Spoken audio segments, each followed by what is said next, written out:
What's going on, everybody? I'm Max Ralph. Seth Engle. Welcome to another 1-0 podcast. Like we said, we're going to be banging these out pretty often here. Ahead of Purdue, we're doing position previews. Today, we're going to be talking about the pass catchers. Both wide receivers and tight ends, going to cover them both. I think we're going to start off with wide receivers. This is an interesting group, one that I like a lot, and I think most people like a lot, but it always comes with that caveat, like people say, oh, Jahan Dotson's gone, but I don't think it matters that much. I mean, it matters because you lose somebody like Jahan Dotson, but the people behind him and replacing him are going to be really strong this year. Yeah, there was more worry when KJ Hamler left the team, and people were saying, oh, Jahan Dotson's the number one. We don't know if he can catch the ball. Yeah, he turned out pretty good. As we move into this next season here, the room is absolutely loaded. I mean, you have a number of guys that you could say, oh, well, he could lead the team in receiving yards this year. Parker Washington's obviously, number one there. Yeah. In the Outback Bowl, Jahan Dotson obviously didn't play. Parker went off. He was doing Jahan Dotson things, and some of the players after the game were just like, well, this is what he does. I mean, that one-handed grab. Yeah, the one-handed grab is ridiculous. Shout out Lily La Regina for getting an awesome picture of it, by the way. Yeah, if you haven't seen that catch, just look up Parker Washington catch. Yeah. First video you'll see is that one. He's unbelievable. There's not much to say. He's a slot receiver who is so much more than a slot receiver. Yep. Just a go-to on third down. I think, 7 out of 13 games last year, I tweeted at least once that Sean Clifford was going to throw it to Parker Washington on third down, and he did.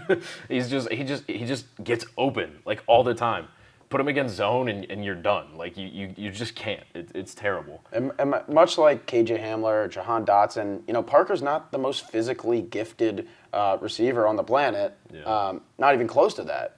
But he'll just beat you with some of his fundamental abilities. Yeah. The dude can jump. He's got that sable leaping ability that Jahan Dotson does. And I don't know if you've seen his legs. When you see his legs up close, it's bigger than you think. It's like a tree trunk. Anyway, next to Parker Washington, and this was the big one. Yeah. Because they had the big duo for the past 2 years was Dotson and Parker. Now you bring in Mitchell Tinsley from Western Kentucky, which is huge. 87 receptions last year for 14,000 receiving yards and 14 touchdowns. 14,000? Or 1,400, my bad. Yeah, 14,000 would have been historic. The guy was top 10 receiving yards in the country. He was already one of the country's best. I know it was in an offense where they're only throwing the ball, but still, he's getting open. He comes in, and it sounds like he really didn't skip a beat. Yeah, I mean, you got to temper your expectations just a bit because he was in that air raid offense with Bailey Zappi and Jareth Stearns, I think that was his name, who actually had more receiving yards. But, the things that you've heard about Tinsley is that, he kind of reminds people of Jahan Dotson. Right. I mean, he's wearing his number. He's wearing number 5. But, similar body types. He's got solid but not, elite speed. Just gets open and really is going to be similar to Parker Washington, just understands how to get open and play against the defense. So it's a top 2 this year of really good solidified guys who could both go for over 1,000 yards, which we haven't seen that at Penn State in a while, which I know you mentioned. But I think the difference from last year, there's not much drop-off between Dotson and Washington to Tinsley and Washington. But the difference from last year of why I think this year will be better is what's behind those two. It's still Keandre Lambert-Smith. You don't really have many new names. I really don't expect any of the true freshmen to contribute a whole lot this year.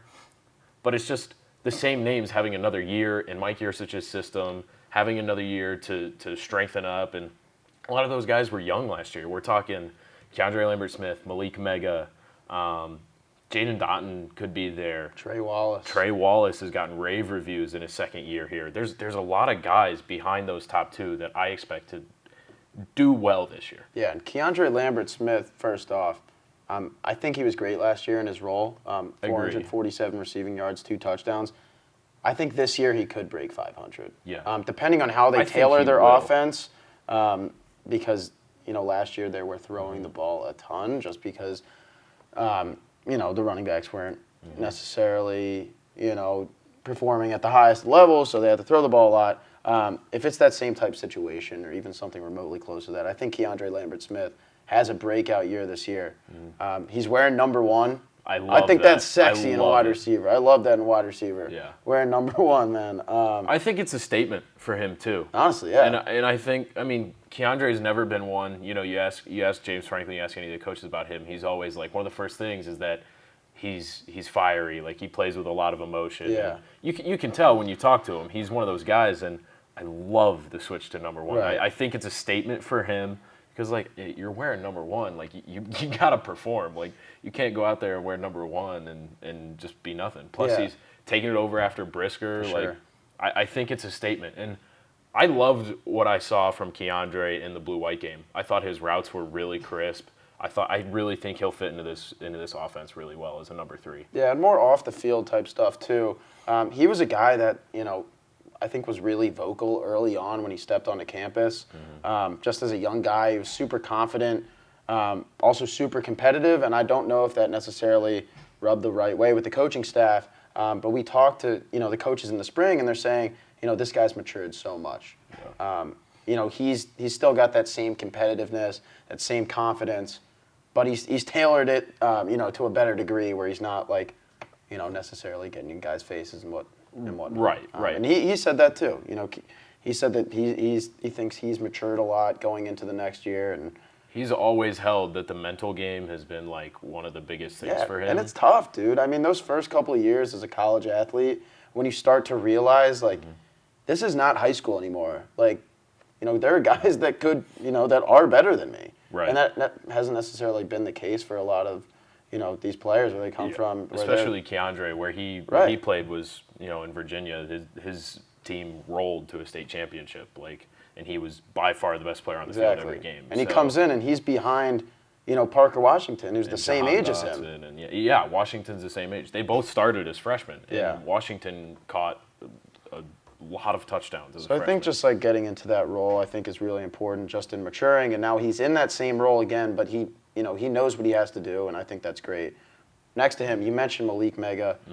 I didn't do that much last year. We saw him in the Rutgers game with Christian Veyer, the connecting, the Canadian connection there for a touchdown. I really like Malik Mega. Whether we see him that much as a wide receiver this year, we'll see him more than we did last year. Right. I think we're going to see a ton of him in special teams. Whether that's as a gunner or, you know, maybe in the return game too. You know, he's huge. Well, I mean, when we go and watch practice, like he just stands out from he's that 6'4", 200 pounds. Yeah, he's way bigger than everyone else, but, you know, he's got sneaky speed. Yeah. He can – the hope is for Penn State that he can be the deep threat that they've been missing, like, for a while. And not that Jahan Dotson couldn't catch a deep ball, but it's just different when you're 6'4", 200 pounds. I mean, now, like, you're even talking – like, you're bigger than Allen Robinson at that point, and, like, everybody knows what he did here. Right. So I talked with Taylor Stubblefield a little bit back in the early parts of summer, and I asked him, I was like, do you think Malik Mega can turn into that downfield threat that you guys are looking for? And he was, like, very quick to say yes. Yeah. So I do think, like, you know, it's Tinsley, Washington, Lambert-Smith at the top. But you're going to see Mega a lot, and he could be starting games at some point, just depending on matchups, you know? Yeah, potentially. I mean, yeah, those explosive plays are something that Penn State fans have come to love and come to expect from Penn State over those great seasons, like the Cotton Bowl year, and when they got to the Rose Bowl and won the Big Ten championship. You know, those explosive plays when you have just Saquon running down the sidelines or KJ Hamler just breaking away. We didn't really see that last year. And Malik Mega, you know, in the Rutgers game for his first touchdown, it's a 67-yarder. You know, he's wide open. I was going to say, you get, like, something happened there with the Rutgers defense, but... Even still, I mean, he's a guy that can get open. I expect him to contribute a lot more this year. What I think is interesting is how they could potentially put him at gunner this year as a 6'4", 200-pound wide receiver. That doesn't really happen. No. You know, like, it's usually the small guys like Drew Hartlob last year. Like, if you've ever seen his arms or legs, it's nowhere close to that of Malik Mega. Yeah. But the dude runs a 4.2. So, I mean, they seem high on Mega. Interested to see where that goes. Yeah.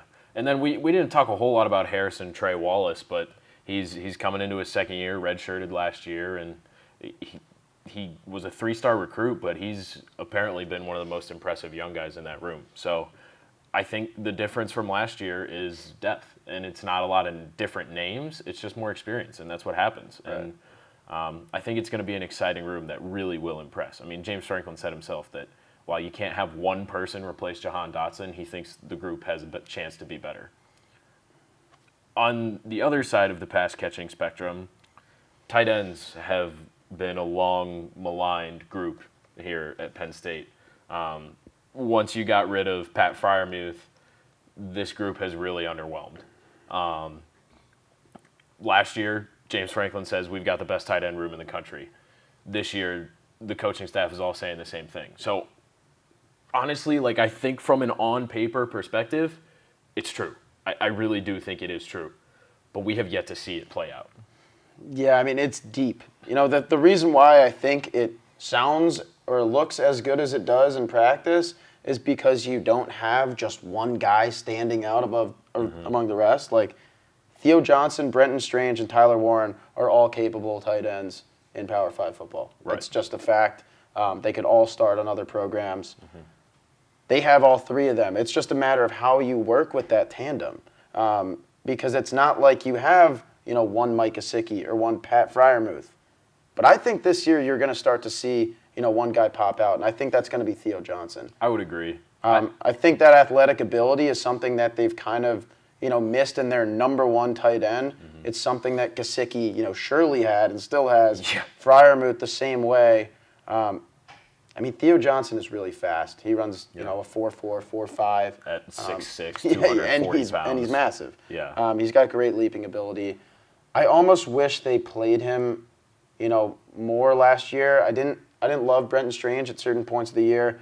He struggled with drops. He dropped a lot of passes last year. I just think setting Theo Johnson up for those, you know, other opportunities, you know, almost as like a hybrid wide receiver, tight end, I think could be really. You think about what Gesicki's doing at the Dolphins, exactly, or what Jimmy Graham used and it's to what do Gesicki did at Penn State too. Right.